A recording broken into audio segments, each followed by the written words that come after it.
Hello and welcome everyone. It's lovely to see so many of you here on, at least where I am, a relatively sunny day. I'm expecting to be joined by Rohan today, but he's having a few little technical problems. So what I'm going to do is I'm going to let him try restarting his computer one last time um, before we start. And if that fails, then I'm sure that he will join us when he finally gets a handle on those sorts of things. If you could just give me a couple of minutes to try and get that sorted out, then we'll kick off.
Fantastic.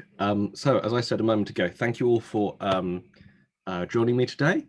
I can see in the list of attendees a few familiar names, so please don't feel as though you have to come every week. Hopefully none of you are being paid to attend, whereas I am paid to host, so it would be very silly indeed for you to be coming every week with no cause. But I do appreciate all of you being here. It's very flattering. Today, first I will, I'll skip this next introduction slide and we'll come back to it when Rohan gets here. So this week we're going to be talking about the process of applying to study medicine in the UK. We're going to be focusing principally on the top medical universities, so Oxford, Cambridge, Imperial, UCL, places like that. But obviously we'll be able to offer some advice that applies to really everywhere for medicine. And we'll also discuss the backup options and the fifth choice and things like that in due course, so that you get a really well-rounded sense of what it takes to apply for medicine and what we would recommend. Next week, in a sort of exciting piece of news, we've now got hold of all of our internal data for people who did and sadly did not succeed in receiving offers for Oxford and Cambridge. As well as a brand new data set that the universities have released to me, giving us really detailed new information on what happens when a student applies in 1 year, isn't successful, applies again the following year, and is successful.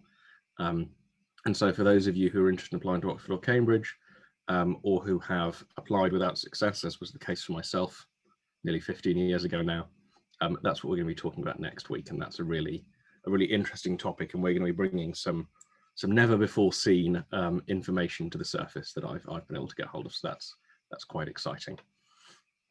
As I said, so yes, today we're going to be talking about becoming a doctor. I myself am not a doctor, but Rohan should be joining us as soon as his computer allows, and so he'll be able to answer some questions on what it's like being one. But I do know a great deal about the process, being the lead researcher here at UniAdmissions. So the topics we're going to be covering today, we're going to be talking about why a person might want to study medicine, and how to present their motivation in the most compelling way, in terms of personal statements, in terms of interviews. We'll be walking through the different things that you need to do if you want to apply to study medicine, the different admissions tests, the the work experience, the right A-levels to pick, things like that, so that you've got all of the kind of factual, non-negotiable information in front of you. And then we're going to be talking about the services we're able to provide to help. The aim, of course, is that you're going to come away from this with a great deal of knowledge that you're going to be able to take away and use yourself. And we hope that that knowledge gives you confidence to come and work with us to support your application. But if you decide that isn't for you, then everything that we're going to put forward to you in the meantime is absolutely gratis and is all part of our efforts to make medicine more accessible to as wide a selection of people as possible. So, first off, why medicine? This is a headline I pulled from the Independent just about a month ago now. And as I'm sure you're all aware, medicine has very much been in the news the last few weeks and months. And this has, not entirely surprisingly, led to a massive spike in the number of people who want to study medicine. More people than ever have applied. There's been something of the order of a 15% rise year on year in the number of people applying to study medicine. And that rise is even more striking because there has been a drop off in the number of people applying from the EU for places. And we're at the low point of a demographic slump in the UK. So there are, in fact, around 2% fewer 18-year-olds this year than there were last year. So that 15% rise is almost close to 20, depending on how you adjust. So a really spectacular number of people have decided they want to become doctors and indeed nurses as well this year, which is really exciting stuff. So how can you join up with these people? So the first thing to know is that if you're going to study medicine, you're going to need some pretty good GCSEs. If your GCSEs are a little bit below what you were hoping for, it's not the end of the world, and you've still got a lot of time to make it up. But if you're coming to it with more Bs than As and more Bs than Cs, then unfortunately, in fact, they've changed the system, haven't they? Really, you're going to want a lot of 8s and 9s if you're going to be applying for medicine, maybe a 7 here or there. But if you're working with a lot of 7s and only a couple of 8s, that's going to make things difficult for you. And so I want everyone to be aware of that right off the bat. Now, almost every medical school is going to expect you to have studied 3 or more science, technology, engineering, or maths A-levels. Now, there are a few nuances here that we're going to come on to speak about in a second. But broadly speaking, you want to be taking those sciences at A-level. You also want to go and find yourself some work experience. Now, people get very worried about the work experience. We're going to talk about this more in a moment. But the scope of work experience can be really broad. It can be everything up to hanging around behind a surgeon while he's doing a heart transplant, all the way down to volunteering at a food bank. All of these things would be perfectly fine ways of demonstrating your motivation to work in medicine and in care. You also want to make sure that you're getting those A-level predictions. Almost everywhere the offer for medicine is going to be at least 3 A's. Some places it may even include an A-star dropped in there. So you want to make sure that you're getting that prediction. And of course, if you're applying after you've done your A-levels, then you want to make sure you've already got the grades in your pocket. And because of that high grade standard, the medical schools do employ a couple of admissions tests. The logic behind this being that if everyone has applied with 3 A's, it's very hard to tell which ones will make good doctors and which ones won't. So you test them on the specific aptitudes you're looking for through these 2 tests, which I say we'll talk about in a moment. So that brings us on to the A-levels in a little bit more detail. I'm going to try and go through this sort of in a timeline order. So the one mandatory A-level is you've got to do chemistry. Every medical school requires chemistry. So you've got to do chemistry A-level. If you don't want to do chemistry, unfortunately, it's not going to be for you, medicine. You'll definitely need to do another science. It doesn't matter so much whether you pick biology or physics or maths, but some medical schools, King's College London, Imperial, quite a few others, they also require biology. So you need to do biology and chemistry for them. And for most other universities, it'll be just chemistry, but in practice, almost everyone is going to be applying with biology, chemistry, and then one of physics or maths. It's not mandatory, but the thing to bear in mind here is if you don't want to do chemistry or biology, then the bad news is once you get to medical school, there is going to be a lot of chemistry or biology there. Not doing at A-level isn't going to help you escape. You're going to have to do it anyway. Aha, here he is. Congratulations, Rohan. You've overcome the computers. Thanks, Matt. Well, you think after a year of doing Zoom, we'd all be perfect at it, but sometimes it still bests me. Well, sorry, everyone, but I'm here now. So what I'm going to do is I'm going to rewind briefly to introduce Rohan to everyone, and then I'll pop back to this slide. Just slightly confusing, but fortunately I know what I'm doing with PowerPoint at least. So as I mentioned earlier, my name is Matt. I look after our research here at UniAdmissions, which is to say everything that I've presented to you so far and will go on to present. My job is to make sure that it's true, that I can find a graph that backs it up, and that it really works for the students we've worked with. Rohan, if you could introduce yourself as well. Thanks, Matt. So hello, everyone. My name is Dr. Rohan Agrawal. I went to Cambridge and studied medicine there. That's kind of my main caveat and reason for being here today. Generally, I founded the company about 7-8 years ago now, and it's kind of grown into something very, very big and special, which I'm very proud of. But actually, the biggest thing and my favorite part of the job is actually speaking to lots of students and parents and giving them advice on which universities, colleges to choose and how to make the most of their application. Medicine is obviously a very big subject close to my heart, and I'm really pleased to be doing this one today. Fab, thanks, Rohan. So I was just talking about A-levels, so I'm just going to come back to that. Now, as I was just saying, obviously you are not obliged to take a third science, but the catch is if you decide you don't want to study physics, you're going to have to do the physics once you get to university. If you don't want to study biology, you're going to have to do it once you get there anyway. There is no escape from science if you want to be a doctor. And so we would generally recommend doing it at A-level, because otherwise you're going to find yourself in the awkward position of having to learn it once you arrive at university and being a bit behind. Obviously, you can do English or history if you really want to, but bear in mind that you're still going to have to do all of that physics anyway. So that brings us on to the topic of work experience. Rohan, I know that we've had a challenging year when it comes to work experience. So if you could just sort of reassure everyone for a moment that there's more to work experience than, you know, hanging around with a GP or sneaking around a hospital. Yeah, so the first thing to say about work experience is it used to be that we'd generally want about 1 week of work experience in a primary care setting, another week in secondary care setting. So that means 1 week in GP and another week in a hospital. That was pre-COVID. The pandemic's obviously changed things quite dramatically. And actually, it was really interesting when I was speaking to parents last year, they were all kind of stressing out and worrying about the fact that they didn't have any work experience. Remember that medical school isn't just who is the best in the whole country. It's a race. It's more of an auction.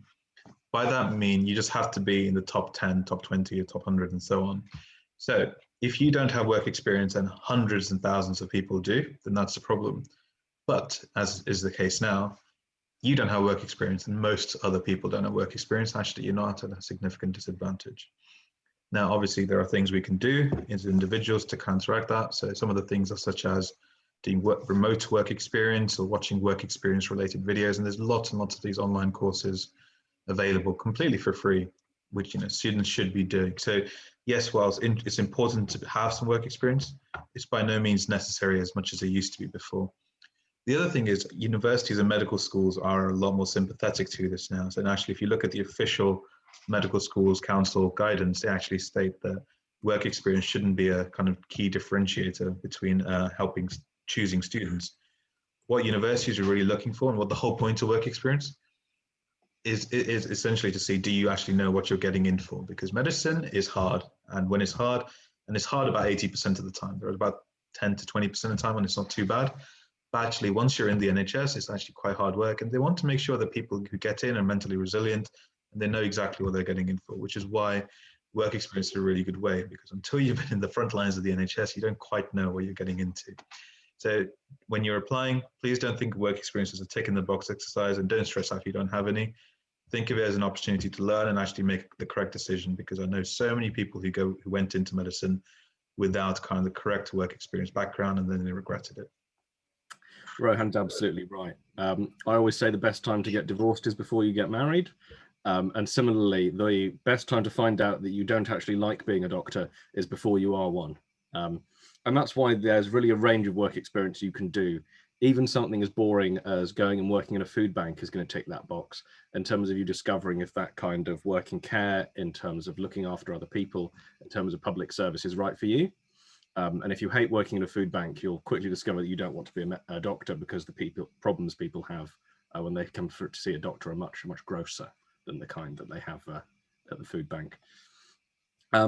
So we've sort of talked you through the kind of baseline of stuff that we think you'll need to make a good medical application, but obviously there are a few more steps to it than that. So the first thing to talk about here, I think, is the famous pie chart, Rohan. This is the one asset that has survived every version of this presentation over the last year.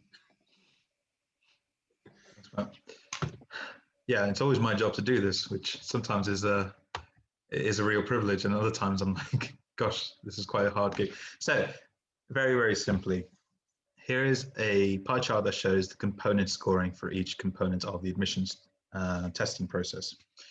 So we tend to break it down into 4 main chunks. 3 of them are 30%, and the remaining fourth section is 10%. Now, this will differ depending on the university that you're applying to. This is principally based on Oxford and Cambridge, but actually other medical schools will choose a very, very similar distribution of scores. But to give you some context, the first third is made up of exam grades, so those are essentially your GCSEs. Then the next third, the next 30% also, is the admissions test score. So typically this will be the UCAT or the BMAT. And then the last third is the interview score. And the final remaining yellow section that you're seeing, that's kind of everything else. That's your UCAS reference, your personal statement, any intangibles such as your extracurriculars. All of those kind of get bundled into that small, insignificant kind of other.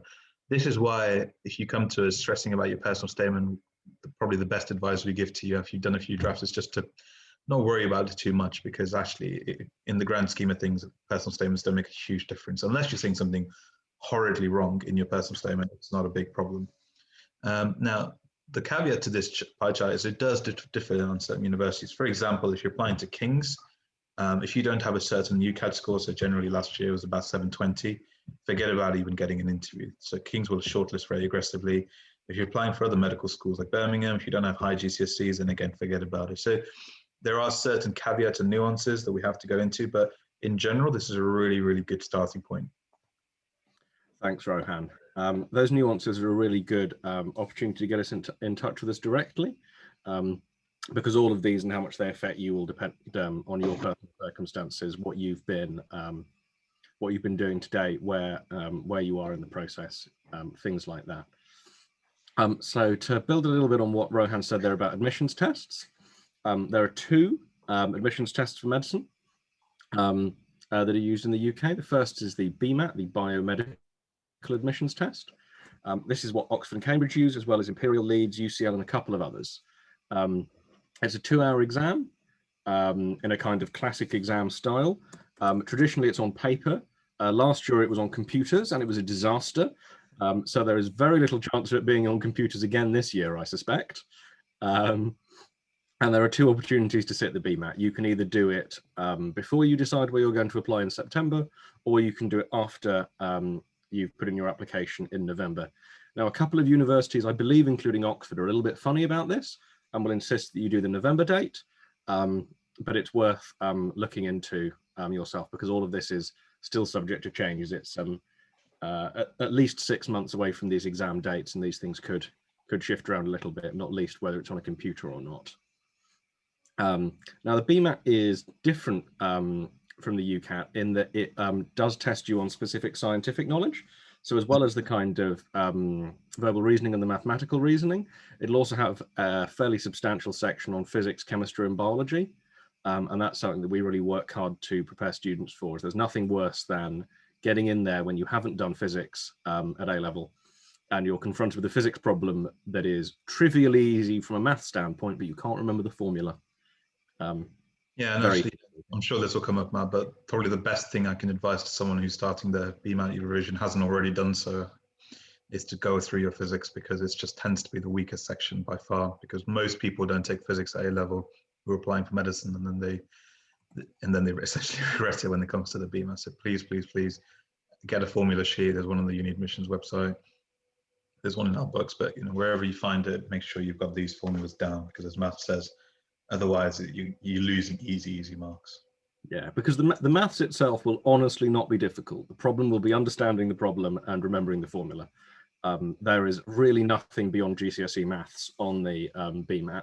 The problem is where you can work out which kind of square root to use. Now, somewhat different from the BMAT is the UCAT. This is what they use at King's, at Exeter, Glasgow, Kiel, quite a few others as well. It's the same length, but it is substantially more complicated. In addition to the maths and the sort of English style components, there is also a decision-making section and a situational judgment section that present you with scenarios to work out what to do, and an abstract reasoning section where you get weird shapes, which I find completely incomprehensible.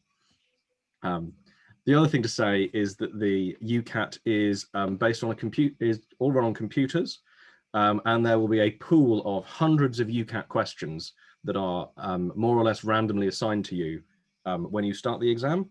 That means that everyone's UCAT is going to be different, and that is part of why there is a much larger window for UCAT scores.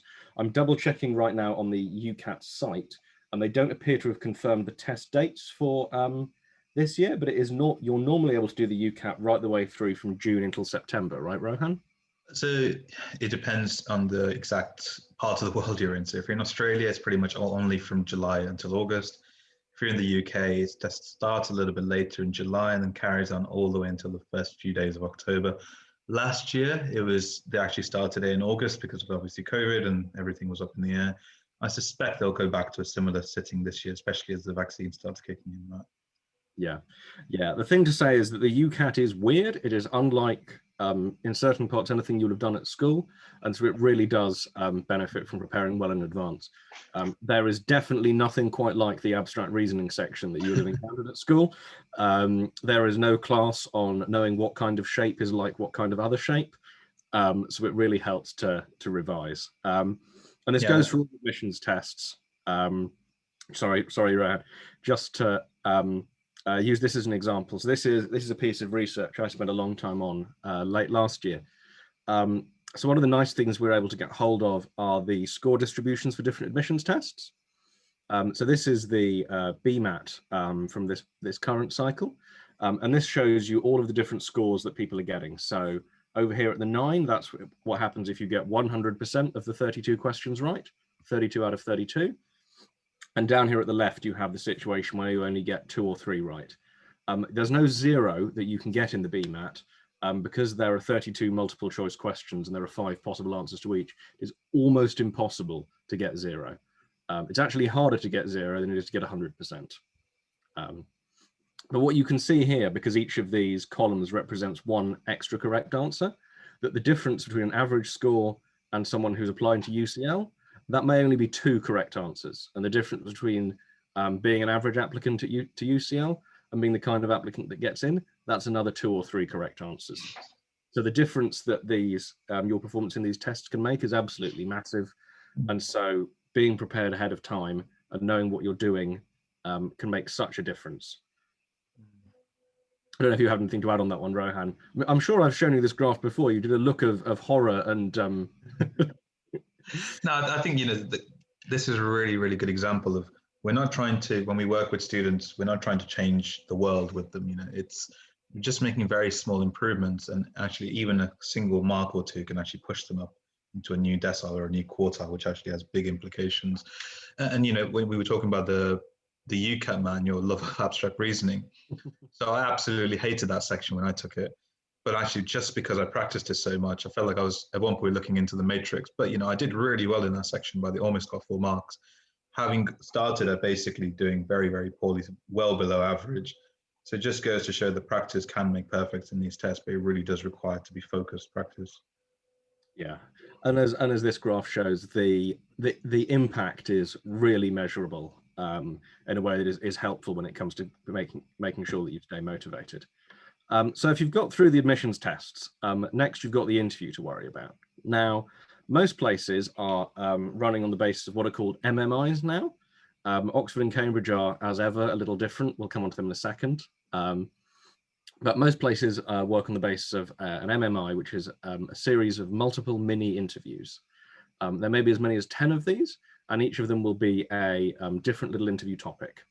Rohan, I believe you may have been through one of these yourself, so you'll be able to give clearer advice than I can, because I've never even tried to become a doctor.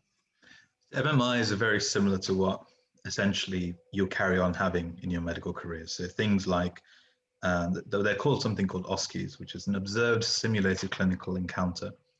All it is essentially you'll have lots of stations, typically anywhere between 4 to 15, and you'll have about 6 to 15 minutes per station. So they don't tend to be longer than 2 hours. And instead of kind of just speaking to one interviewer, you rotate around each of those stations one after another. The idea of those is to minimize interviewer bias, and there's a lot of theory that explains actually it's a better way to interview. So if you mess up on one station, or if you mess up one competency, your entire interview doesn't just go to pot. You have a huge amount of other resources that you can then show off in your other stations instead. They all typically test various other competencies. So for example, you may have one about where you have to do communication skills. So the classic one is hi, my name is blank and I've run over your cat, and you have to break the news. It's breaking bad news. Another one can be, you've got 3 or 4 patients. How would you prioritize which one to treat? One of them might be how to calculate the dose of a drug. Another one might be how to interpret data that's shown to you in a graph. So they test a huge variety of domains. Actually, that gives a much better indication. So the principles from panel interviews still apply, but that you just have to be able to impress people in a much shorter time period instead. Fab. Thanks, Rohan. So as Rohan says, the same principles as panel interviews apply. I've pulled out a few examples of panel interview questions from one of Rohan's books, The Ultimate Guide to Medical School Interviews, available on Amazon, and also as part of your package if you come and work with us. And these are some questions that are drawn from recent real medical school interviews. So what you can see there is you've got a mix of really big picture abstract questions. You've got these little situational questions that ask you about a really specific situation. And you've also got work experience questions, and my personal favorite, the trick question of whether nurses are important or not. This is one that regularly comes up for students who are a little overconfident and very pleased to be becoming a doctor, where they get asked why they don't want to be a nurse instead. Rohan, why aren't you a nurse? So yeah, I actually got asked this in my interviews, and I think the question was more, lots of students make the mistake of saying, well, nurses are important, but I want to be a doctor. And people say, well, why not? The key thing with answering this question is to not belittle nurses in any shape or form. Actually, nurses have a very important role in society and in healthcare, but actually doctors have a slightly more academic role with a kind of slightly higher level of problem solving in a more clinical basis. And that's kind of what drove me to it. So I was more involved with the science aspect of it instead. And also talked a little bit about the research. So there's, whatever you do, please, if you do get asked this question, it is a very common question, please don't blame nurses and say, well, I'm too smart to be a nurse. That's completely the opposite. If you're too smart to be a nurse, you're definitely too stupid to be a doctor. Yeah, and just on this note, Matt, unlike the Oxford and Cambridge medical interviews, normal MMIs are something that should be prepared for. Most people think that interview is just something you turned up to. And actually, if you're 17, like, you've never realistically gone to an interview like this. It's important you prepare. And if you don't prepare, you deserve to fail. What I like to say is that essentially it's an exam. And like any exam, it can be prepared for, and any exam, it should and can be passed, but only with sufficient and targeted preparation. So regardless of whether you work with us or someone else, or do on your own, please just don't turn up to your interviews. You're throwing away a very, very big ticket. There you go. So that sort of brings us to the end of what we can sort of share with you. We've taken you right up to the interview. Hopefully you've got that all-important offer. And obviously we'd be able to support you with A-levels as well. But that sort of is the next question, which is what can we do to help outside of these 15 or so slides? As shocking as it may seem, there is more to UniAdmissions than this slideshow. So Rohan, if you could sort of start to walk us through the sort of program design and how we accomplish the results that we're so proud of. Yeah, thanks, Matt. So I'm sure Matt will come on to this, but essentially we are not a tutoring company, and I'm very proud of that. So we've made a big effort. Essentially, we're a prep school for those applying for medicine. And what that means is we take things very, very seriously. We have our own curriculum that works and is shown to work year after year after year. It's why we send hundreds of students to Oxbridge and medical school every year. The flip side of that is we don't do short-term commitments. When a student comes on board with us, we look after them all the way from the start until they get the offer, and then we pass them back to their parents, and hopefully when they're very, very, very happy. So the way the programs are structured, essentially there are structured curriculum and syllabus. So for instance, we'll say in February you should be doing these 15 things, in March these 10 things, and so on and so on. And it breaks down to 4 major components. So the first component is the enrichment seminars, which we'll talk about. Then we have our intensive courses, and then also one-to-one teaching, and then finally all kind of our entire bank and library of resources. So I'm not sure which one you've got. There we go. So they're actually, Rohan, you'll notice that they're arranged left to right in that initial in that initial preview graphic. Well, back in my days of abstract reasoning, I probably would have noticed that a bit quicker. So in terms of our resources, I can't really stress how many resources and teaching materials we have.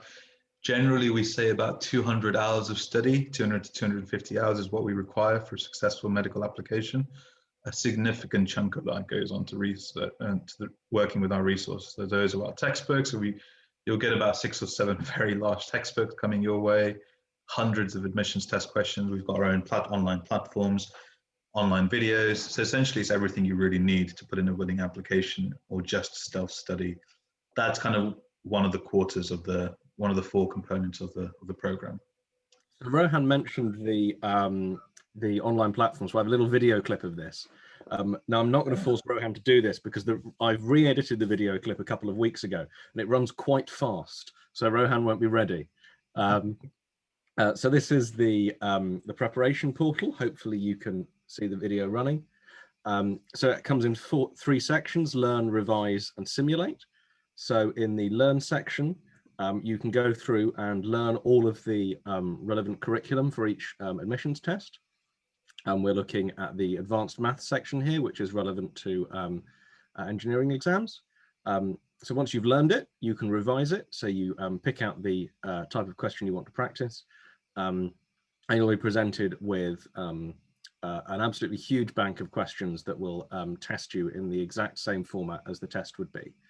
So here you have further physics questions based on the kind of maths that you've just learned and the different options you have to answer it from.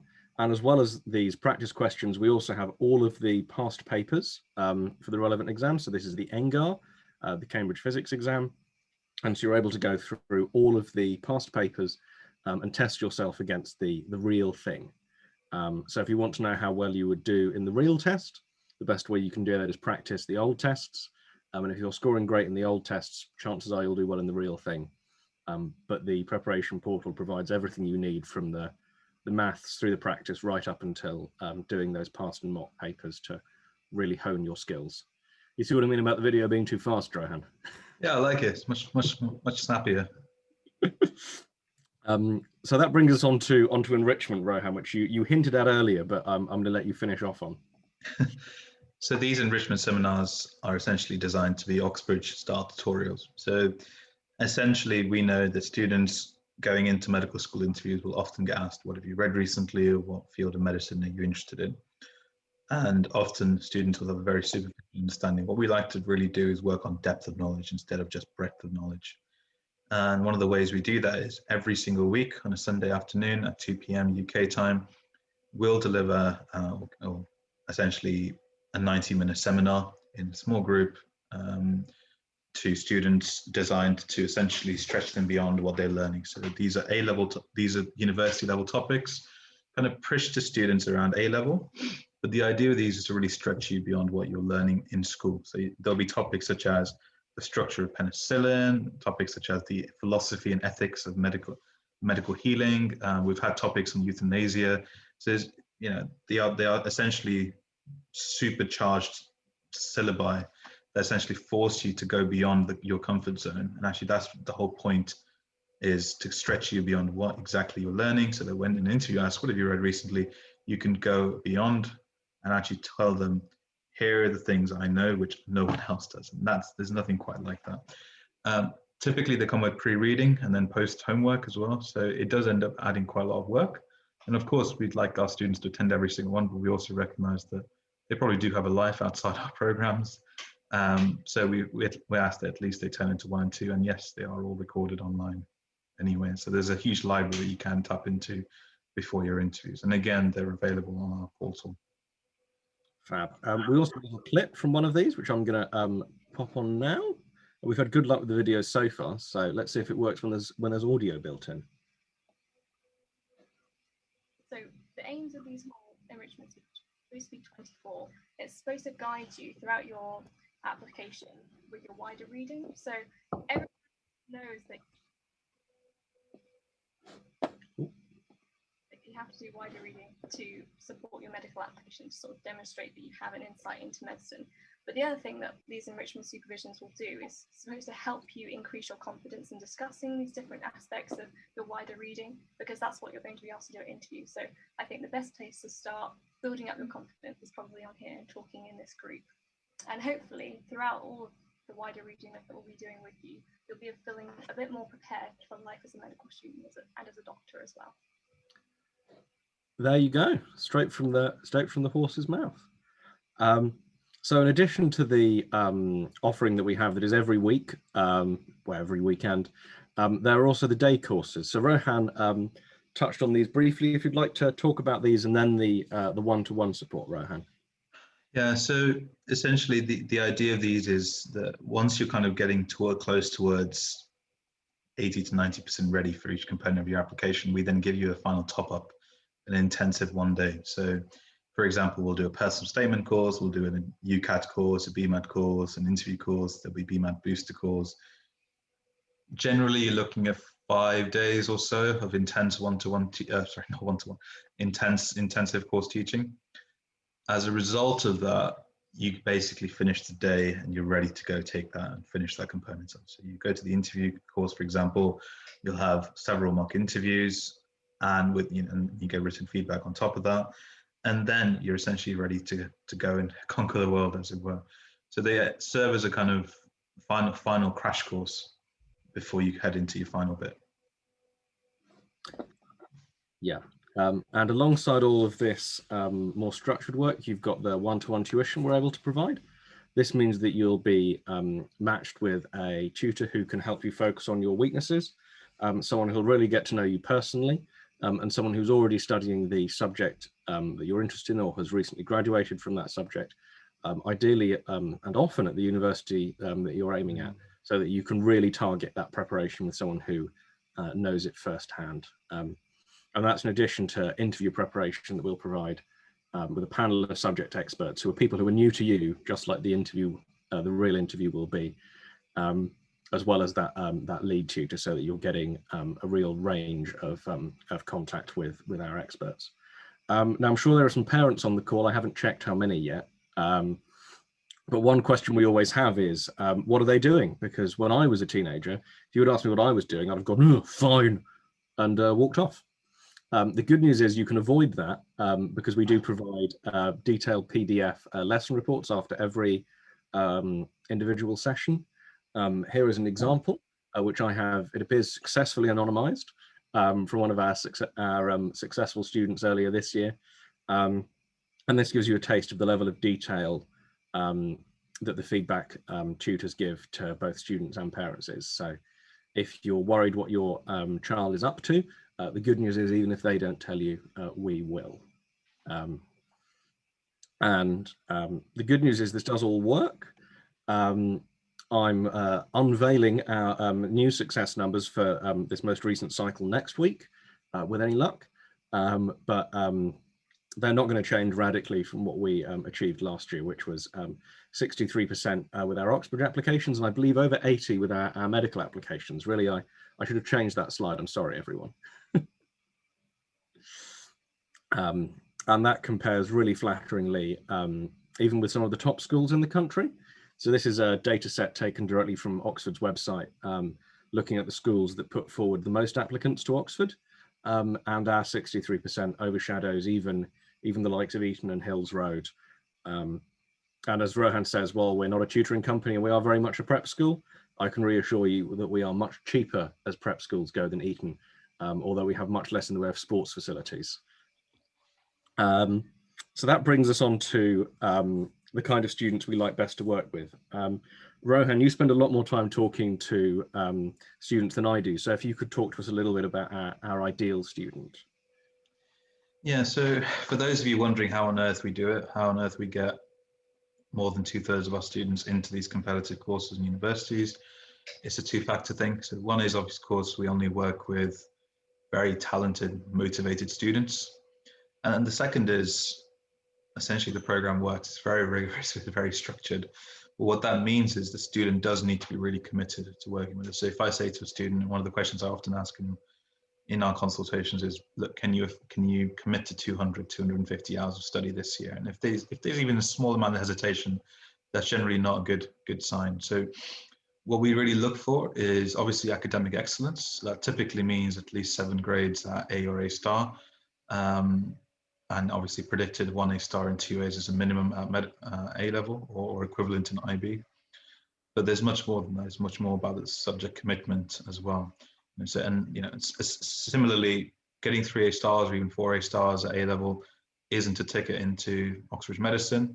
It's exactly the same with us. Just because you're academically bright, but if you're not committed and motivated, then we won't accept you. Ultimately, we have to protect our success rates as well. So as Matt says, we'll always choose a student who's motivated and has slightly lower grades than a student with very, very high grades, but actually doesn't seem that keen. And this is why I insist on speaking to every single parent, because a lot of the time, well, not a lot, often there can be parental pressure driving students to apply to these universities and courses. And sometimes that comes out.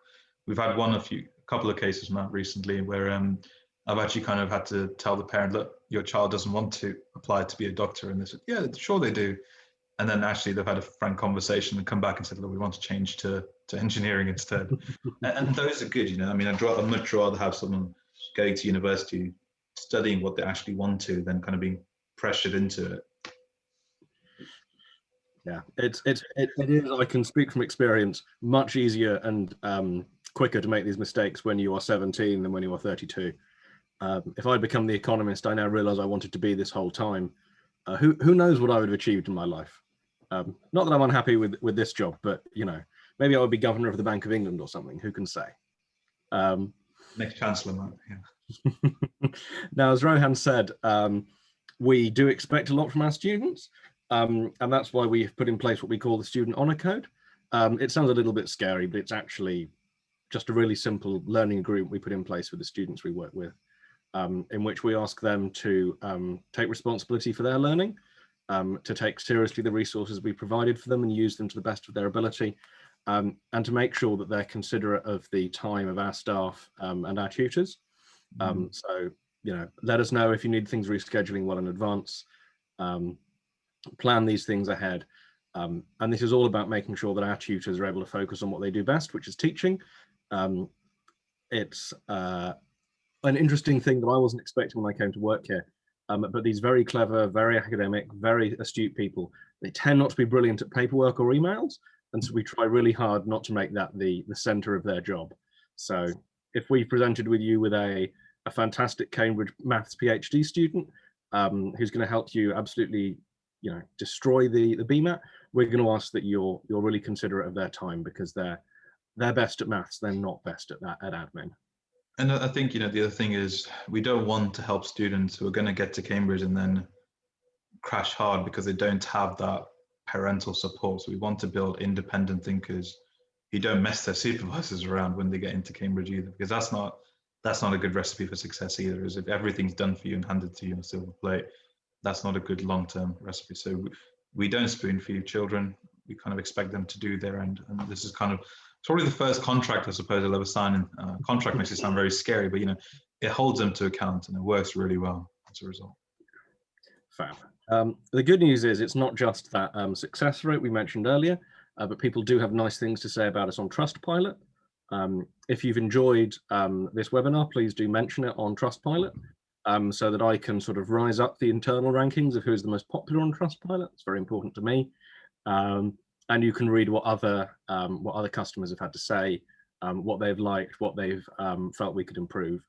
And that's really important to us to have that honest feedback there through a trusted third party. Now, the other two things to say are, first of all, you may be feeling a little hesitant. Now, that's absolutely fine. We're as keen as you are to make sure that it's a good match. And that's where we offer a 2-week trial, which is fully refundable on all of our programs. And that's just to make sure that if you come and work with us for a week, for 2 weeks, you discover you can't stand it, you don't like us at all, we're not going to force you to stick around, and we'll let you go. And similarly, if we find that, as occasionally happens, this isn't what the student really wants, that they're also able to leave without having any hard feelings. So if you are hesitating, please bear in mind that it's not a binding contract on day one if things really do go wrong. The other thing to say before we get to the Q&A portion is that if you are worried about cost, we have very ambitious targets on the number of students we work with on a subsidized or entirely free basis through our UniAdmissions Foundation. Last year, we worked with nearly 100 students, many of whom were successful in getting into Oxford and Cambridge and Russell Group universities, Imperial, places like that. And our target, which is terrifyingly ambitious, I would never have agreed to this target, but I wasn't in the meeting, of tripling that number to 200, well, almost tripling, nearly tripling that number to 250 this year, and then getting to a point where in 2022, for every student who comes to us on a fully paid for basis, we'll be offering a subsidized place to another student. Shockingly enough, we actually find it quite hard to recruit people into this program, as there isn't as much awareness as we would like. So if you're worried about cost, chances are we're not going to, we're going to be able to offer you some kind of subsidy on that. And if you know other people who would be interested in working with us, but might be worried about cost as well, please do let them know about us, because it's highly likely that if you're worried about money, we're also worried about money on your behalf, and they're already doing something to combat it. Is there anything you want to add on the foundation before we get to the Q&A, Rohan? No, I think you've covered it, Matt. Please just contact us. Don't let money be an object. We've worked with students with household incomes of essentially zero all the way up to several hundreds of thousands, and the pricing is kind of there to set, but we have huge amounts of money that we want to give away in these bursaries, so please don't let that hold you back. Yes, please do let us give the money away, please. We can't give it away if no one shows up to take it. The thing is, I'm sure there's someone listening here who still won't contact us despite all of that, so there's only so much we can do. This is true. So that brings us on to the Q&A section. So what should be running now is a little animation I've made, which shows you how to get in touch with us. As well, we're going to answer as many questions as we possibly can. Many questions that you will have will be fairly personal, fairly specific to your circumstances. And in the interest of brevity and popularity, we can't answer questions that go into too much detail. And we probably won't be able to come up with satisfying answers anyway. So if you have a question that is really about you, is really nuanced, please do get in touch with us directly. Or if you are interested in working with us, really any reason at all, do get in touch, and this animation should show you how it's done.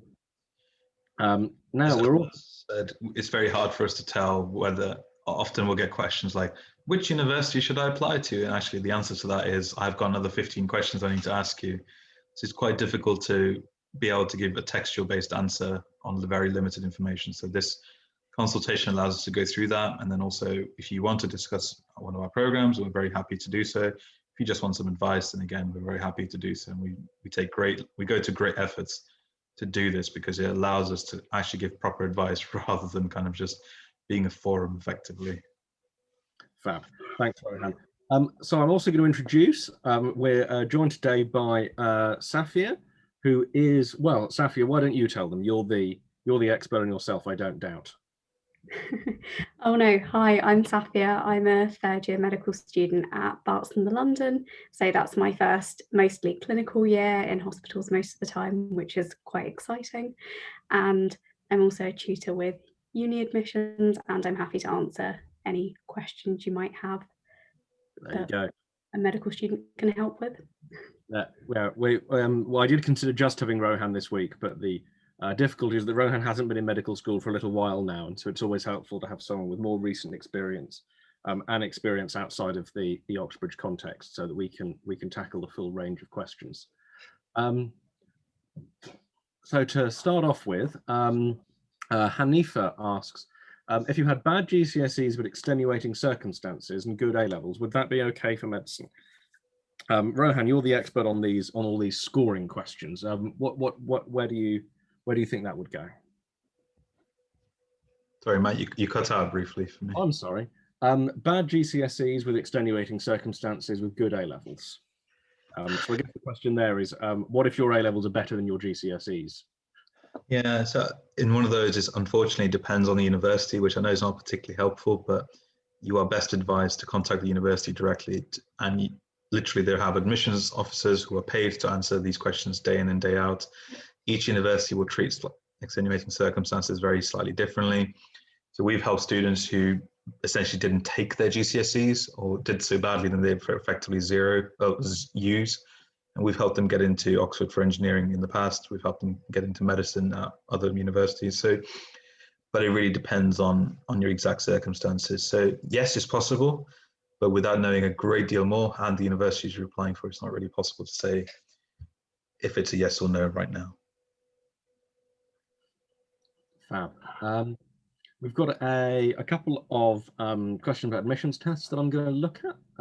Tamana Anoop asks, can you do both sittings of the BMAT?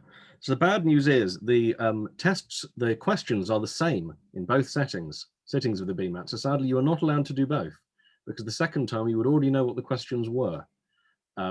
So sadly not, they've thought of that one. You do have to pick, which is frustrating, but sadly that's the way of it.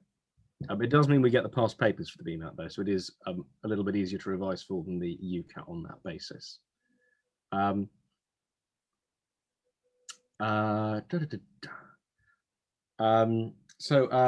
Fasiha writes, I'm doing chemistry, biology and psychology.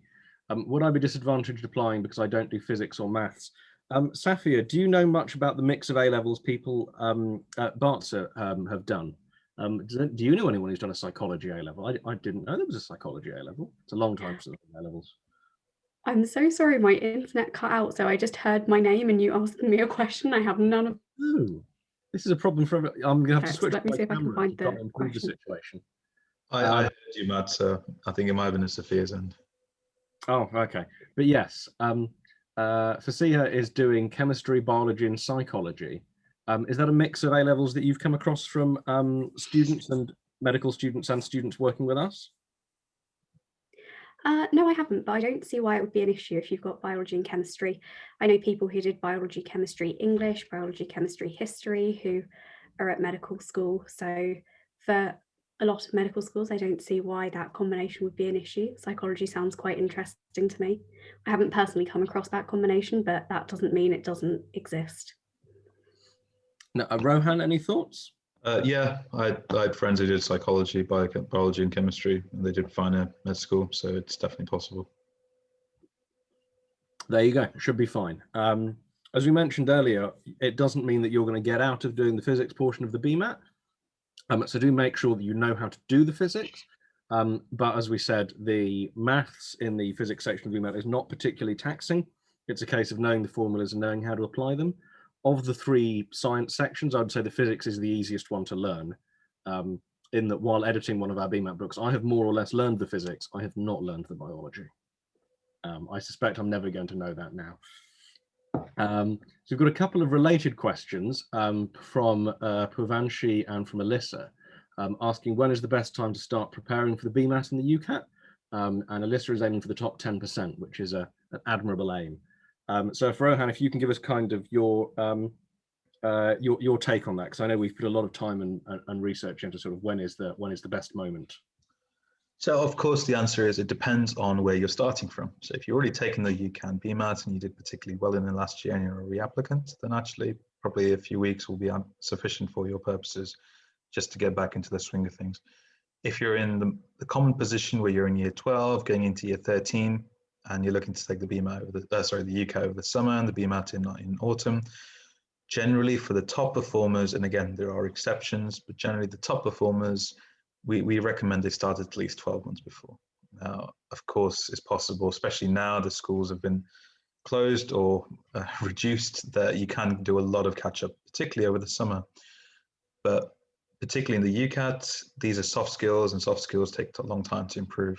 Similar to interviews, it's very hard to cram for an interview. It's the same thing for the UCAT. It's slightly easier to cram for the BMAT, which is why you can probably do more focused preparation for it. But things like critical thinking and essay writing do take a much longer period to improve. So if you've not started already, it's not too late. But I would say that you really do need to start doing papers by the end of next week just to get a flavor of it. And actually that can be used to help guide your revision, as it were.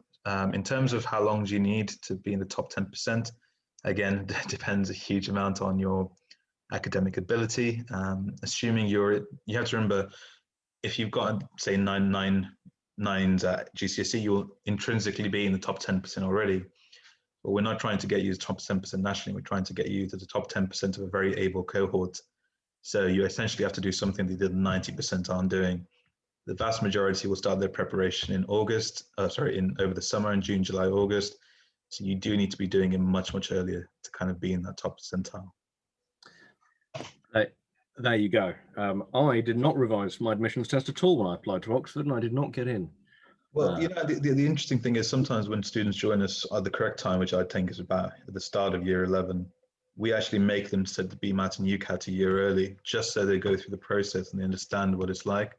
Because then the next time they take it, all the nerves and all the psychological trauma is kind of completely wiped out, and they can go into it completely fresh. There's less pressure on them as well. Fab. Minesh asks, do you have any general advice regarding the number of UCAT and BMAT choices? So Safia, did you do both? Can you talk us through your experience a little bit? Yes, I did both. So I did the UCAT in the summer before I went back to school, because no one wants to have to deal with school and the UCAT. And then I did the BMAT in November. So obviously I had my UCAT score before I applied and the BMAT score after. So I was advised by my teachers to pick no more than 2 BMAT universities. I had a good day on the UCAT. I did reasonably well. I could apply to, my score wasn't a barrier to applying to any university. So I picked 2 UCAT universities and 2 BMAT universities, feeling fairly confident that I would hopefully get an interview for both of my UCAT universities because of my score and my GCSE scores. That's the way I picked it. Some people who didn't do as well on the UCAT picked more strategically in terms of their universities, one that didn't value the UCAT as much, or they applied to 3 BMAT universities, hoping that with the right amount of revision, they could do well on that and secure interviews for the other universities. So I think it depends. General advice is no more than 2 BMAT universities, but it depends. I don't know about the September sitting. Yeah, do you have any tips, Rohan? So we generally say, unless you're applying to Oxford for the BMAT, try and take it a little bit earlier in the September sitting, just so you know your BMAT score. And then again, try and take a UCAT before, like Sophia very wisely did, before you go back to school, because it's the last thing you want to be doing when you get given lots of new homework to be worrying about the UCAT as well. Once you've got those 2, you can make strategic decisions. It's just kind of average across both, and generally 2 and 2 is quite safe. Fab. Thanks, Rohan. We've got a few questions about when is best to join the programs. You mentioned students who come and work with us from year 11, Rohan. If you could sort of talk us through the kind of kind of perfect student journey, and then maybe if you've got a helpful example of someone who you've worked with, Safia, with us, who's done things right as well. Yeah, so I like to start as early as year 10. Anything earlier, I think they don't really need us at that point. Year 10 and 11 is quite gentle, but essentially it allows us to ensure that they don't screw up in part of their application preparation. And I mean that in a kind of nice way. So sometimes we come up with students who've essentially not done any extra reading, haven't done any work experience or any voluntary work, haven't taken the right A levels. So we had one student who was desperate to get into medicine, had taken everything. It was taking 5 A levels, but not chemistry, and it was just way too late. So it just allows us to make sure that the student stays on track, they get their research sorted, all of these things. And then also we can focus on things like the UCAN BEMA. Now, the majority of our intake is actually at the start of in January of year 12. So the second term of year 12 is kind of when a lot of our students join, and then we kind of carry on recruiting pretty much for the whole year. But that tends to be our biggest entry point. The next one's in April. The best students will be the ones who kind of really commit and start with us early. We do occasionally get students joining us just for the interview components much later in the year. And of course, there's limited amounts we can do for them. There's still ways we can improve things quickly, but their ceiling is reduced compared to someone starting with much, much earlier. It's just natural. The longer you prepare, the better you prepare. And Saf, I don't know if you've worked with any of the students who've joined us as early as year 10 or 11, but I'm sure you've noticed the difference between those who join us in October compared with January. Yeah, I've noticed the difference, and when I've done, say, one-off mock interviews for students, when they tell me afterwards a little bit about how they've been preparing and how long they've been preparing for, I think it is clear who's been preparing for longer, who's been with you for longer, who's had that support all the way through rather than just right at the end. But if you get a committed student, I think it's a lot down to the student as well. Yeah, of course. It's to an extent difficult to disentangle committed and starts early, as they are very highly correlated. So we've got a couple of easier questions, which I'm going to tackle because I don't know anything about medicine. Aisha asks, would only doing 3 A levels be a disadvantage? No, 3 A levels is the normal number. Generally speaking, we don't advise that you do 4 or 5, simply for the reason that it is too much work. Now, if you want to do 3 and do further maths to the 4th, that absolutely fine. What we would really suggest that you don't do is decide that you want to do chemistry and history and French and maths, because there isn't going to be enough overlap between them. You're going to find yourself doing loads of really difficult things, and you're going to underperform across the board because you've just given yourself too much to do. So we would say 3 is the right number. Maybe do further maths if you think it's useful for you, but there's no real reason to do 4 unless you've got a real hankering for overstretching yourself. Or of course, as we spoke to someone last week, he was planning to do 4, but the 4th was going to be Japanese, and he was Japanese, so I suspect he wouldn't have had to revise for that one, which I think is something of an unfair advantage. So in that setting, in that context specifically, I would say yes, do 4, but only if it is further maths or your native language, which otherwise you're not being assessed on. We've got another question about marks. Rohan, you're good at these because you do these on the phone all the time. Tofunmi asks, are 6 8s and 3 7s at GCSE good enough for Cambridge? So the average Cambridge applicant will have 7 8s or higher. The average successful applicant to Cambridge will have 8 8s or higher. That doesn't mean that if you have 9 8s, you are bound to get in. That doesn't mean if you have 4 8s, you are bound not to get in. There is a huge overlap between them, but those are the averages. So you can still apply and you can still get in, but GCSEs are by no means necessary nor sufficient on their own. So there you go.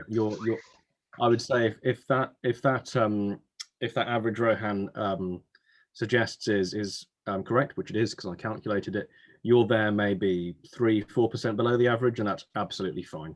Half of the people are getting in below the average, half above it, so you're right in the correct spot. But I wouldn't let that put you off applying for Cambridge. We've got a couple of questions here about work experience. Rohan, you can tell us what you recommended, then Safia, you can tell us about what you did yourself. Zainab asks, what age do you recommend to start work experience? And Tahreem has asked, I did work experience at a GP for a week 2 years ago. Should I do something more recent? I don't think there's a particular age to start work experience. I'd say try and do it as close to your medical application as possible, but there's no real hard and fast rule to it. As long as you're not permitted, as long as you could speak to patients, your hospital lets you actually go and do stuff. I know when I did my work experience, they wouldn't let me into the surgical theatres because I wasn't 18, for example. So as long as you can do that and actually gain something from it, it's fine.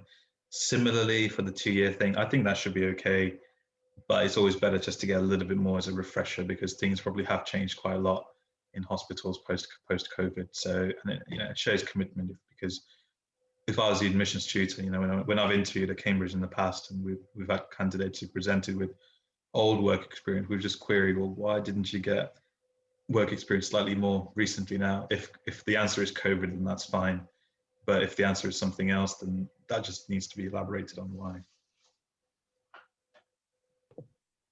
So for my work experience, I decided to do medicine relatively late. So I did a week and a couple of random days in the summer before my application, so the summer after year 12, which is the time that most people were doing it anyway. I also happened to be volunteering from the start of year 12 just because I liked volunteering. I wanted to in a special school, which was amazing experience. I definitely recommend volunteering just to anyone. I think it's a good life experience. If I had known earlier that I wanted to do medicine, I would have loved to do a little bit, maybe even just a couple of days in the summer after year 11, just to get an idea of what it's like and better inform myself going forwards. But majority of people I knew, even if they did have earlier work experience, they got more recent work experience. And that was the main one they talked about in their application, because more recent, like has already been said, is better. But I know this year is a nightmare year. So I think don't stress if you can't get work experience. I think places are having a hard enough time getting medical students in. The Medical Schools Council has published guidance on what to do about work experience in COVID. So you can look that up on the internet. Yeah. Thanks. As we mentioned earlier, the really important thing about work experience is to really understand your motivation for the course and at the margin to discover if you actually want to do it or not. And so the more of it you can do, the better, as while there's a risk that you'll discover that you don't want to be a doctor after a day, there's a much greater chance you'll discover you don't want to be a doctor after a week. And so it's really important to have that level of self-knowledge before you go into the process, as you want to find out you don't want to become a doctor before you become a doctor, if you can possibly avoid it. Humza asks, if I chose maths instead of physics at A-level, would that be a disadvantage? So this in the context of the BMAT, not particularly. As we said earlier, the maths isn't particularly difficult in the BMAT, but you will need to make sure you know the formulas, but you can probably revise that along with the rest of your revision as long as you're kind of conscientious about it. But the maths component will be very easy for you. It'll just be a case of making sure that you can work through the problems correctly. But again, you'll have to do some of the physics once you get to university. But I would say, Rohan, it's fairly common for people to do maths rather than physics, right? Yeah, very common. There you go. You will be in a very large group of people once you get to university, and it is to a substantial extent easier to know how to do the maths and then add on the physics than the reverse, I would say. Let's have a look. We've got a couple of questions about UCAT scoring. Where can we find out the minimum UCAT and BMAT scores for universities we want to apply to, and what universities do we recommend with low UCAT scores? Rohan, do you have any particular insights on this? Because I haven't done this for our latest admissions round yet. So the UCAT score you need every admission cycle will change, just as universities change. The most up-to-date guidance can be found on the UniAdmissions website. If you've got a particularly low UCAT score, there are always certain universities that tend to value slightly less. So places like Kiel, Bristol, Cardiff, Birmingham tend to be quite good options. But again, please do check the main website for more details, because these do tend to change around quite a lot, and the exact cutoff changes as well. Right. We've also got a question from Jaskiran. They ask, do you have to wait a whole year to resit the BMAT or UCAT? I believe you're not allowed to do it twice in the same cycle. Is that right? Yeah, I'm afraid if it didn't go well for you, you are going to have to wait until the following year with that. And that's simply because otherwise people would have the opportunity to do it 4 or 5 times. They'll be able to improve their score, and it wouldn't be fair on those students who only were able to do it once because of their personal circumstances. And of course, in the case of the BMAT, because there is just one test, the advantage you would gain from doing the test twice would be really rather large. I think even I would do quite well on the BMAT if I got to do it 4 or 5 times with the questions remaining the same, and I haven't studied for it at all.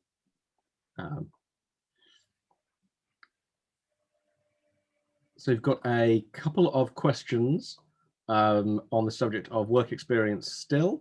Humza asks whether virtual work experience will be as valued by universities as a real world work experience.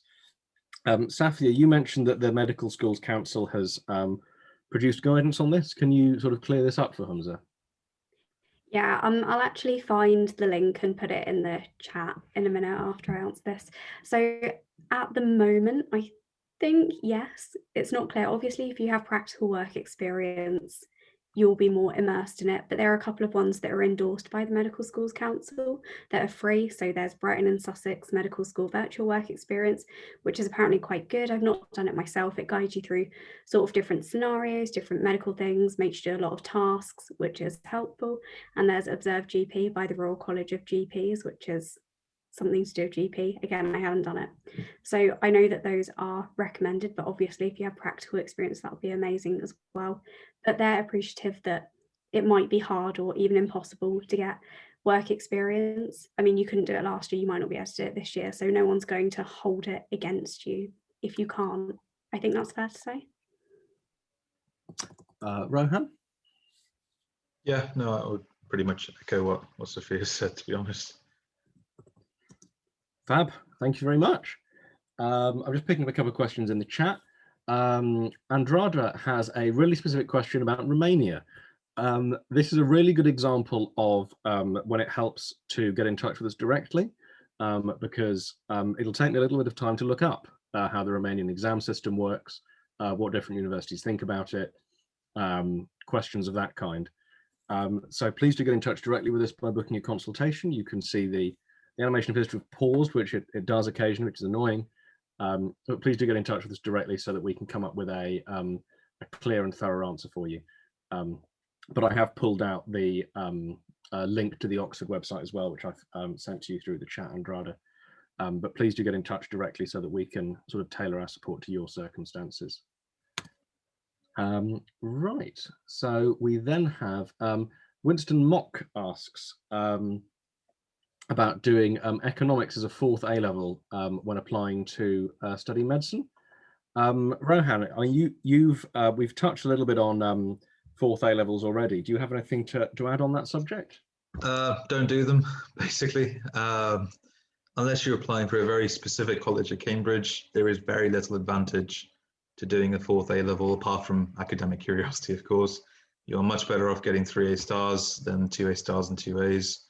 So consider strongly whether you'd like to do a 4th A-level and whether it's because it won't make a difference to your university outcome.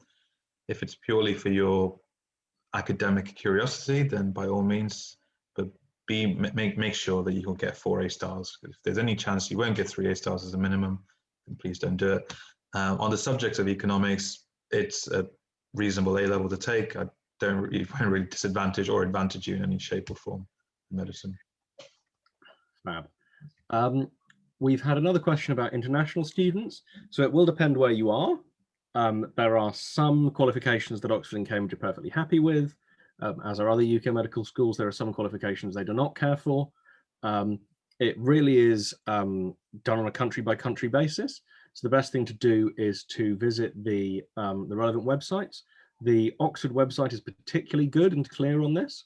So if you Google Oxford International Qualifications, there is a complete glossary of, as far as I can tell, every country on the earth and what exam systems are sufficient to make a competitive application to Oxford.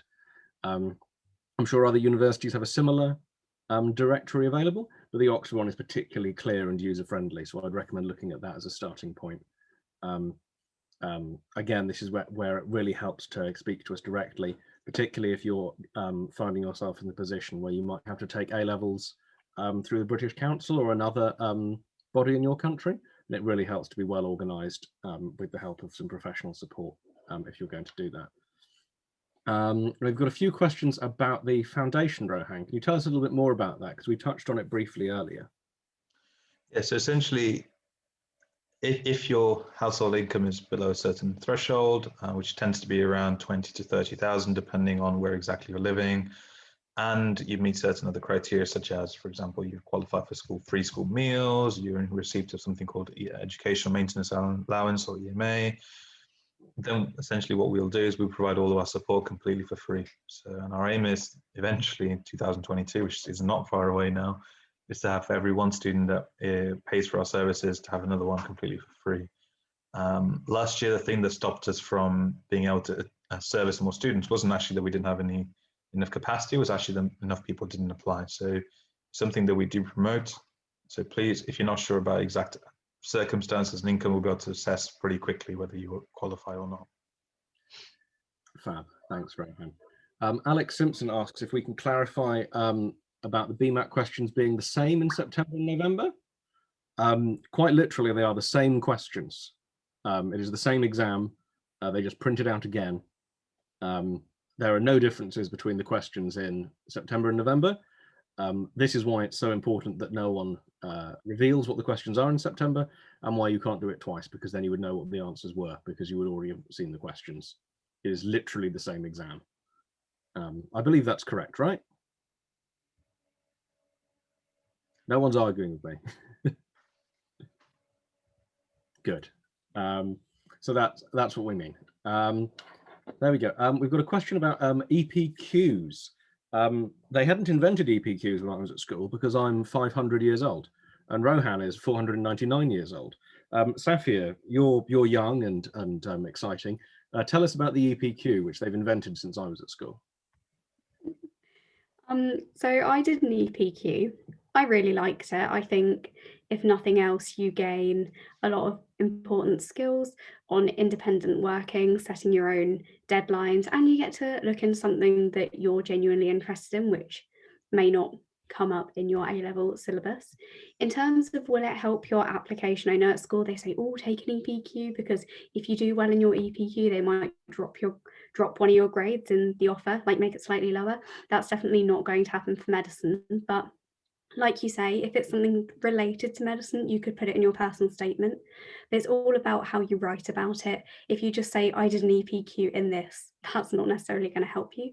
It depends how you talk about it. So I'd say it's a good experience. If you have it, you can definitely use it to your advantage, but don't worry if you haven't had the opportunity to do an EPQ at your school.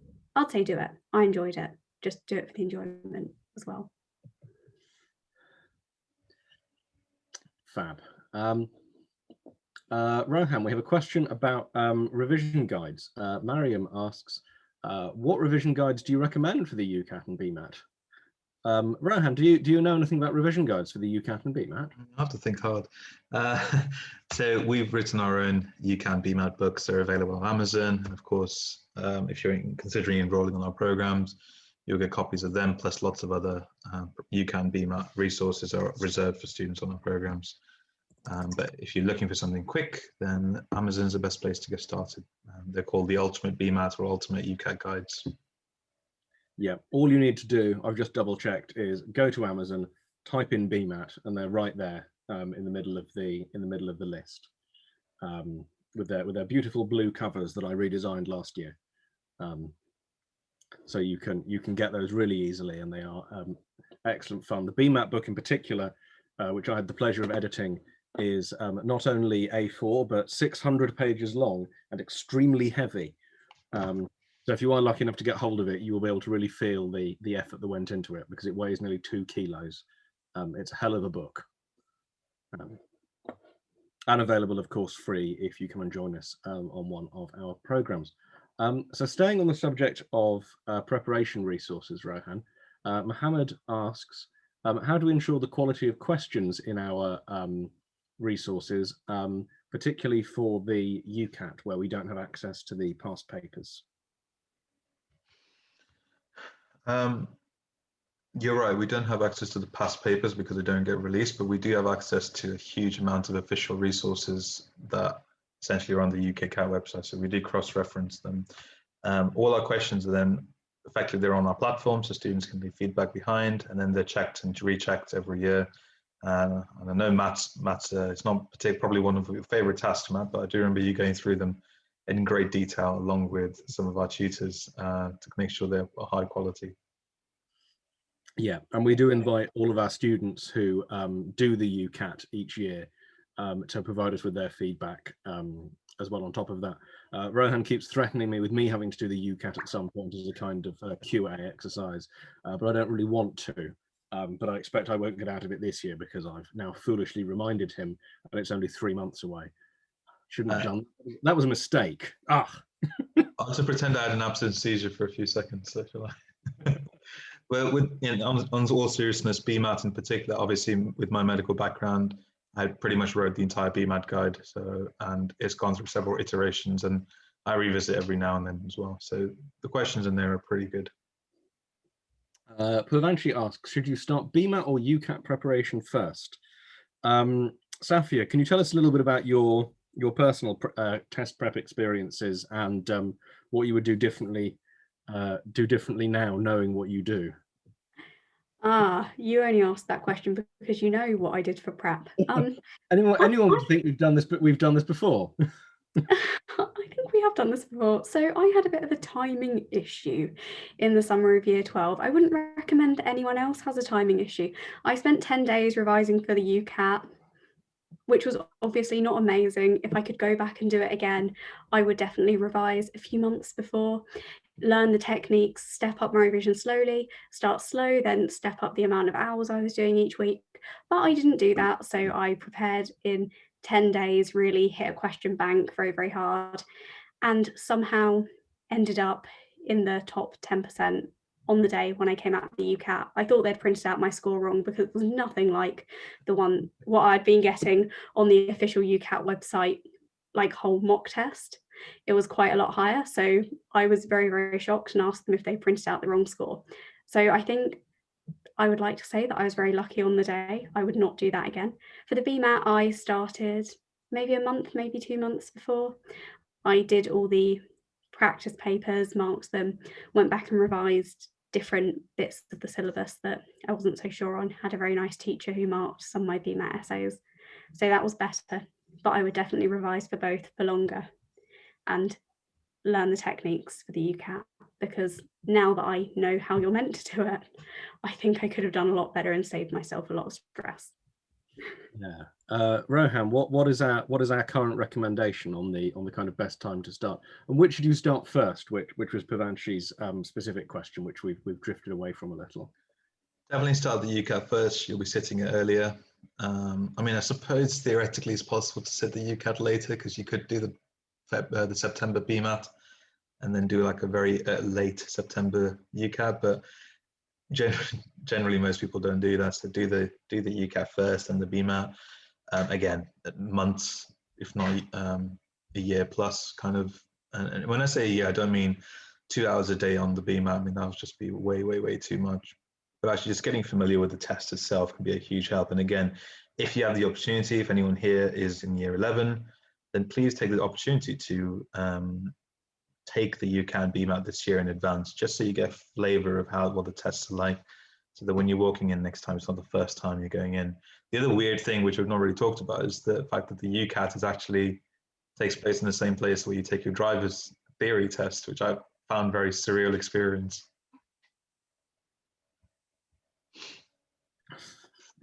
That's something to look forward to then. See, I've never tried to become a doctor or a driver, so these things are all a mystery to me. We now have, and we're starting to run out of questions. So if you have any questions that we haven't tackled, please do drop them in now before we run out of time. We've got principally questions about pricing that have popped up that are left. So Rohan, if you could talk to us a little bit about pricing. These are questions from Mariam, Saida, and from Helen. So the exact program price really depends on the student. Essentially, it'll depend on how confident they are with their personal statement, which school they go to, because some schools will provide an extraordinary amount of work and preparation. Some schools won't even know what the differences between the UCAT and BMAT are. One of my friends who went to Cambridge, his school was so bad, they actually missed the UCAS deadline because they didn't know there was an early deadline for medics. So really, it depends. We need to ask a lot more questions. If we think that actually you might be eligible for a foundation, we'll let you know quite early. But really, we need to speak to you because some students will need help with the UCAT, BMAT interview. Some students won't even need help with the BMAT because they're not taking it, and vice versa. So if you're not sure, please just reach out to us and we'll be able to kind of guide you accordingly. If money is an issue, please don't let it be because, as I said, we have lots and lots of bursaries available for students.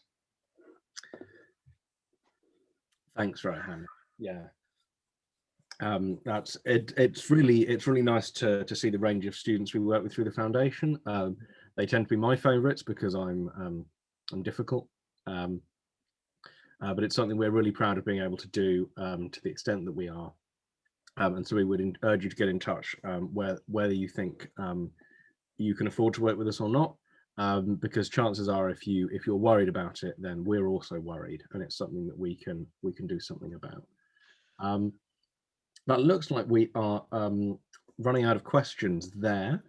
So if anyone has any questions that they'd like to ask for Safia or Rohan before we disappear, please do drop them in now. Otherwise, we haven't talked very much about interviews, which is sort of to be expected at this time of year because they're an awfully long way away.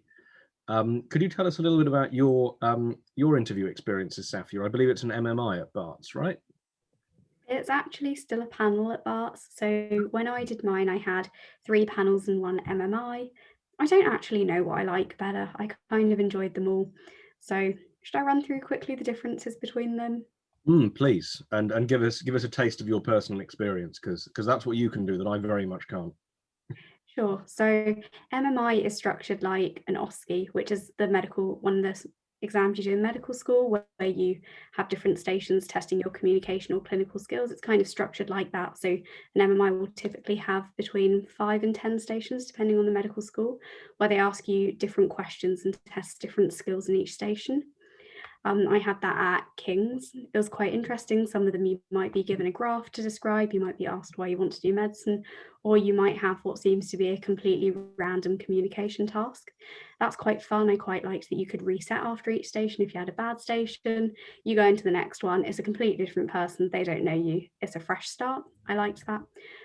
The panel interviews that I had, I quite enjoyed because you get to sort of build a rapport with your interviewers. It's a bit more like a conversation. They get to know you a bit more, and they'll often ask stuff about your personal statements. You can take them in a direction that you want to go in, which is quite nice, but there is also scope for more difficult questions. I didn't know about conditions around one of the medical schools, and I said, oh, I really want to study here because there's a very diverse population. So you might see conditions that you may not see elsewhere in the UK. And then they asked me to name some, and I got a little bit stuck. So definitely do your research. I ended up guessing something correct by chance, and then they just looked at me. So then I had to guess a few more things, which I learned afterwards were not quite correct. So there you go. Do your research on that one. But there are advantages to both, which you can play on when you're preparing, but they're mostly the same, really. Thank you. So I think we're going to finish up there. I'll ask Rohan a question as well to finish off. We've also had a question from the Holy Family Catholic School. I don't know if you're all here. If you are all here, then that hasn't been represented in my attendee numbers, which is a pity. Please let me know which of the Holy Family schools you are, because I've Googled it and there are loads. Your question was about recordings. We publish recordings of our presentation every week. Well, I'm recording it now. Rohan, do you remember which day of the week it is they tend to be on the website? It's not something I get involved in personally. I think it's Wednesdays onwards, but if you are very keen on the recording, please just email us at info@uniadmissions.co.uk and we can send you a copy of this one and any previous ones that might be of interest. Yes, we've been doing these more or less every Saturday for the best part of 6 months now. So if you really enjoy this, then there are days worth of recordings for you to watch. I wouldn't recommend spending that much time with my voice. Even my wife doesn't enjoy my company that much. But they are all available on the website for those of you who are interested. Oh, in Walthamstow. Okay, lovely. But yeah, please do get in touch. The recording should be on the website, if not Wednesday, then Thursday or Friday, and we can help you out from there. Oh, and we had a couple of questions jump in while I was chatting to the Holy Family, which I normally do on a Sunday rather than Saturday, but you know, that's life in these lockdown times while church is closed. We'll take these last two questions. So Safia, if you could talk to us about, Dipali asks, is it okay to concentrate just on BMAT and universities that are BMAT universities? Can you get away with that? What do you think? And then if Rohan, if you can take Mohammed's question after that, and then we'll finish. I want to say no, but I also don't know, because when I was sitting the BMAT a few years ago, the September sitting had only just come in, I think. So no one I knew was doing the September sitting. My school said you'll have to do it in November. We don't want anyone doing it in September. The medical schools might be a bit iffy about it. So when I was sitting it, it was a big no, because it's so variable. I did a lot better on the practice tests, and so did most of my friends for the BMAT, and we all got whole points lower than what we were scoring on the practice ones. So not knowing your score before you apply is tricky. I don't want to fully advise on this. I think Rohan might be best to advise. I would say do the UCAT. There are way more UCAT schools. It's probably good to apply for a mixture. You don't want to sit the BMAT, not get a great score, even if it's in September, and then you want to cram to revise for the UCAT to have a better chance with a potentially better UCAT score. I would say go for the UCAT as well. Yeah, I'm looking with you, Sophia. I think it's way too risky just to take the BMAT.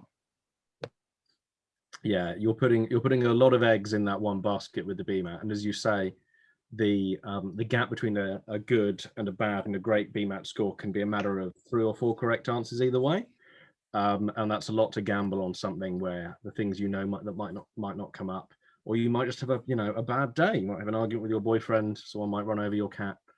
It's a lot to gamble on 3 or 4 right questions, right answers in the BMAT. So we would very much suggest doing both UCAT and BMAT.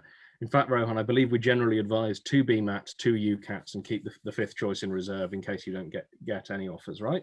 Yeah, essentially. There we go.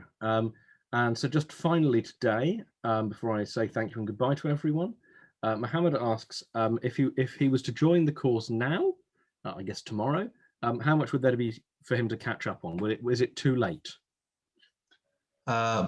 This name looks familiar. I think Mohammed might have just been joined recently, which would explain the question.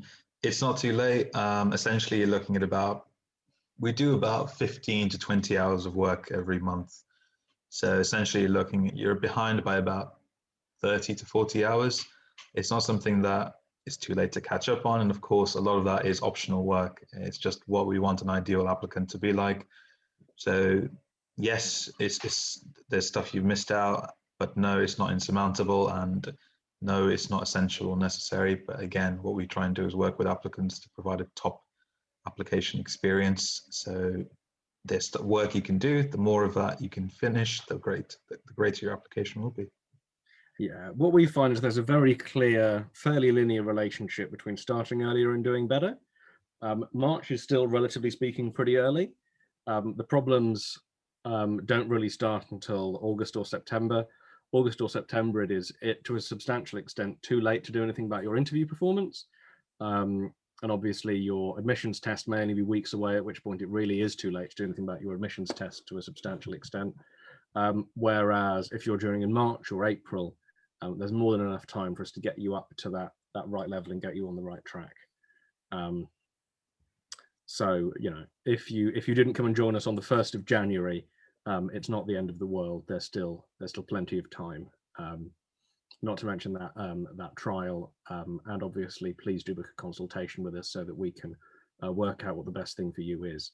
It's never happened yet, but obviously if you get in touch with us and you are Malala Yousafzai or another Nobel laureate, chances are we'll tell you you don't even need to get involved till September.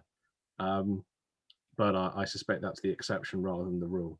I don't know if Greta has been in touch, but I imagine we wouldn't be too worried about Greta's performance when it came to preparing for interview. Right, Rohan? Yeah. We've just had one final question, Matt. Is the program online? And yes, everything is delivered online. So regardless of where you are in the world, and we've got clients all the way from America all the way to Australia and everything in between. We work with all of them internationally, and it's not an issue. Yeah. In fact, we've been steadily moving away from in-person events to make these things more inclusive as time has gone on. While I love meeting all the students in person in London, sadly I can't meet all the students in person in London because many of them are in Hong Kong or in San Francisco, and Rohan refuses to pay for me to go to Hong Kong or San Francisco just to hang out with some students. It's appalling, but that's life. I did offer Matt the chance to go in March last year, but he seemed less keen for some reason all of a sudden. Well, that's true. I was a little reluctant. Would there be a possibility the candidate be too prepared, come across as too rehearsed? So this is a common misconception. It's kind of something that the universities say in their kind of marketing literature. Having interviewed for Cambridge, I can assure you that if you are coming across as too rehearsed, it's probably because you have rehearsed far too much and are coming across as robotic. But there is no correlation between someone being trained and someone just being robotic. Sophia, have you had any experiences where you thought maybe your students are a little bit too stiff and too rehearsed, too slick? I think that's when they've learned answers, like me for my French GCSE, learning answers word by word. That did not go well, I can promise you that. I think it's where they've learned answers. Those who have been preparing for a long time often tend to not come across as too robotic because they feel confident in tackling questions they've never heard before. They have the knowledge there in their head. They have resources they can draw on. So I would say being prepared definitely doesn't come across as rehearsed. It's those who learn the answers word for word that come across as robotic. And that doesn't matter if they've done months of preparation or days of preparation. I don't feel it correlates there. No, I mean that's a strategy that you're really going to come up with at the last minute, right? Trying to learn your answers by rote in the hope that it'll pay off in the final hours. We've got one final question from Ria, who asks, is the UCAT and BMAT is in year 12 or year 13? So it's sort of on the cusp, right, Rohan? Yeah, so UCAT is in the summer between years 12 and 13, and the BMAT is very much year 13.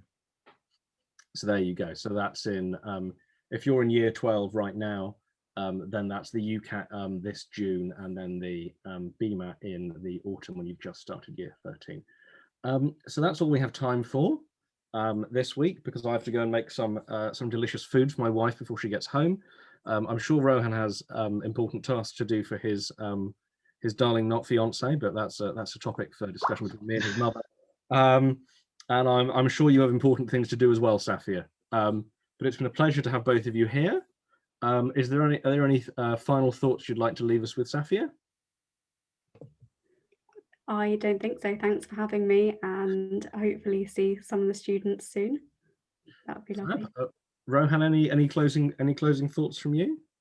Yeah, probably the biggest thing I can tell parents and students who are listening in is lots of the time I speak to generally three types of categories of people. One is the ones who's the early bird who really kind of go in, take action and make stuff happen. The second is the procrastinators.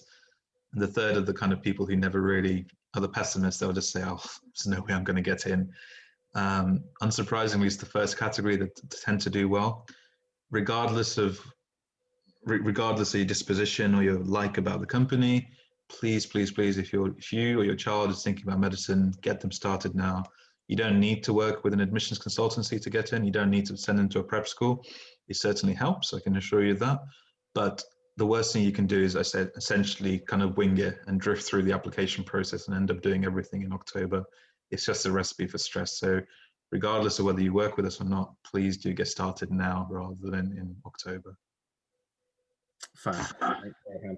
I can only echo that and mention again, our resources are available to you if you come and work with us on a paid-for basis as part of our full spectrum preparation, but those very same resources are available to you for barely more than the cost it takes to print them out on Amazon.